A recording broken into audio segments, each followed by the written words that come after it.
एक छोटे से गांव में रामू नाम का किसान रहता था। उसके पास बहुत छोटी जमीन थी और पुराना घर था। बारिश कम होने से उसकी फसल अक्सर खराब हो जाती थी। रामू और उसकी पत्नी दिन रात मेहनत करते थे, फिर भी घर का खर्च मुश्किल से चलता था। गांव वाले उसे गरीब किसान कहते थे, लेकिन रामू कभी हिम्मत नहीं हारता था। एक साल सूखा पड़ गया और रामू की सारी फसल खराब हो गई। वह बहुत दुखी हुआ, लेकिन उसने हार नहीं मानी।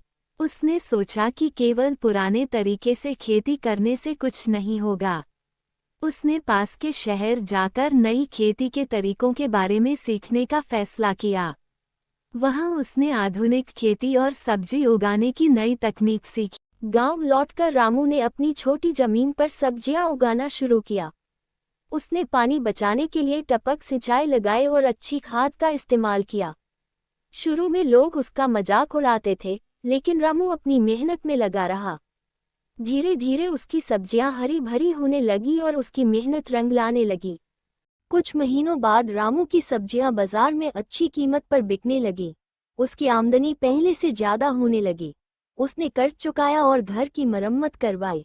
अब गांव वाले उसकी तारीफ करने लगे और उससे नई खेती के तरीके सीखने लगे। रामू को पहली बार लगा कि उसका सपना पूरा हो सकता है। रामू ने अपनी कमाई से और जमीन किराए पर ली और खेती बढ़ाई। उसने गांव के कुछ लोगों को काम भी दिया। अब उसकी फसल दूर दूर के शहरों में बिकने लगी। धीरे धीरे रामू की आर्थिक हालत बहुत अच्छी हो गई और वह अमीर किसान बन गया। रामू ने कभी अपने पुराने दिन नहीं भूले।